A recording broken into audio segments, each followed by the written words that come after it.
Who's in your inner circle, and why does it matter? Over the next few minutes, learn the truth I've discovered about our inner circles, the people in your life you talk to the most, laugh with, cry with, and share pretty much everything with. They know you well. When you get really great news or maybe not so great news, they are the first people you want to talk to. It's not a very big group, usually about 3 to 5 people. It can consist of your spouse, family, friends, church community, or coworkers.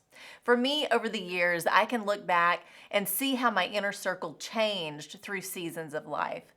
My family is a given for me. We are very close, and I share pretty much everything with them.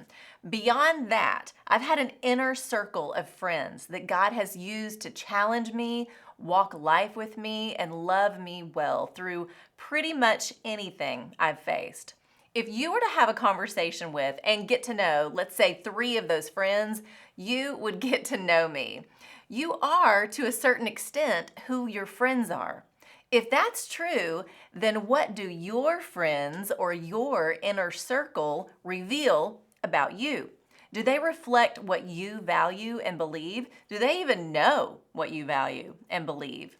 The beauty of a friend is that you don't have to agree on everything, but they know you and love you as is and encourage you and build you up more than they tear you down.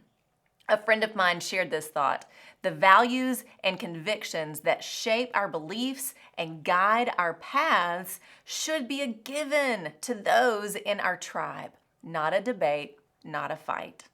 Here's why that rings true for me. Who I spend my time with and who I believe God divinely brings into my life should be a circle of friends who love me and not only see who I am, but see who God is creating me to be. And they cheer that on and encourage that path for my life. Those are people we need around us. I love that we get a first-hand glimpse in the Bible of Jesus' inner circle of friends. From the beginning of his earthly ministry, Jesus was intentional about who he invited into his circle to follow him.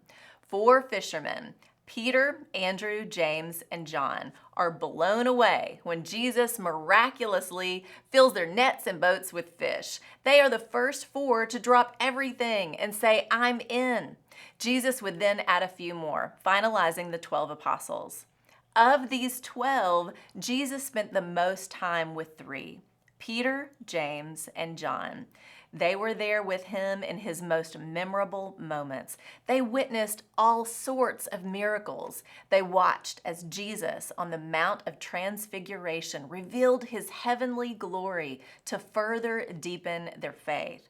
They were the 3 to go with Jesus to the garden before his arrest.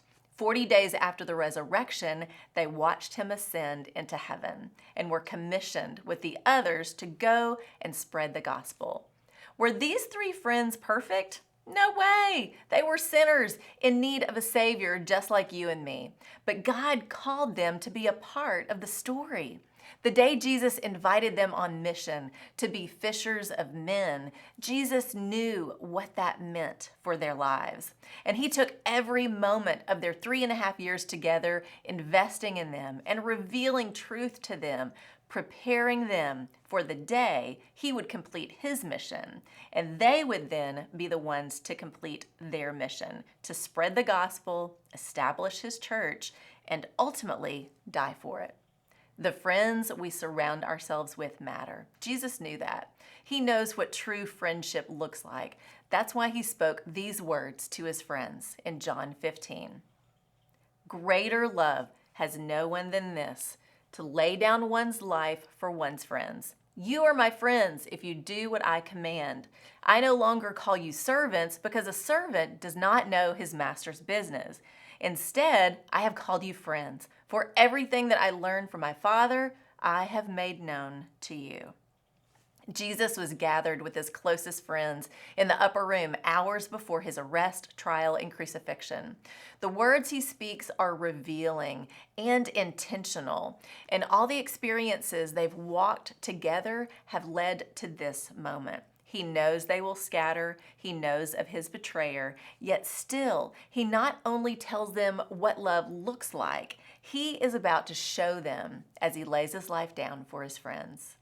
Peter, James, and John, all three, along with the rest of the apostles, all ended up laying down their life for their friend and Savior, Jesus. They were an inner circle that lived out loud the gospel truth, grace, and love of Jesus. If we call Jesus friend, we're called to do the same. That's the truth. Choose your inner circle wisely. Invest in friendships that will in turn invest in you. I'm Lori Klein.